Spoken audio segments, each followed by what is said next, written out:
Comme on disait pendant la conférence, l'intérêt de mettre en place un projet agile sur une refonte de site, par exemple, c'est de permettre à tous les intervenants d'être autour de la table, de donner leur avis sur le projet, de donner leurs besoins.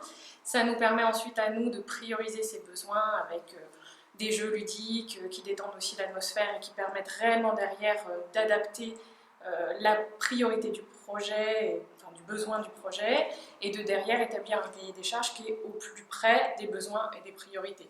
Nous derrière ensuite on établit un zoning qu'on traduit ensuite en cahier des charges et ça permet ensuite de mettre en place, de nous appuyer en fait sur les compétences de Globalis pour la suite du projet qui eux en fait prennent le relais sur ces user stories et les traduisent en besoins fonctionnels.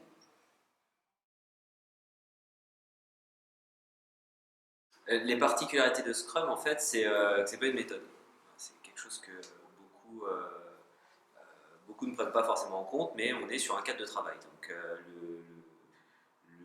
l'objectif du cadre de travail par rapport à la méthode, c'est vraiment de proposer une sorte de boîte à outils qu'on utilise ou pas, en fonction des besoins. Donc, beaucoup d'équipes techniques ou pas utilisent Scrum de manière vraiment rigoureuse. Mais l'objectif vraiment d'utiliser Scrum et de faire du Scrum, c'est de pouvoir utiliser cette boîte à outils et d'en faire un peu ce qu'on veut. Tant qu'on respecte le cadre, comment dire, le cadre empirique de Scrum et de se dire à chaque fois que j'ai une expérience, qu'elle soit bonne ou mauvaise, je fais évoluer ma méthode, on reste de toute façon dans quelque chose comment dire, qui est du Scrum. On va utiliser les artefacts, les acteurs, les événements, les adapter aux réels besoins. Mais voilà, la particularité de Scrum, c'est vraiment cet aspect boîte à outils qu'on peut utiliser ou pas en fonction des projets et des spécificités des équipes, etc.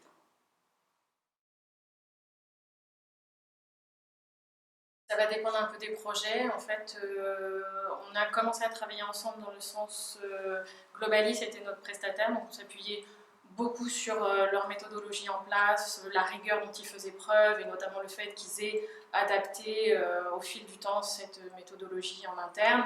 Nous, ça nous permettait d'arriver avec notre méthode légèrement adaptée, également basée sur Agile et de s'intégrer parfaitement en fait.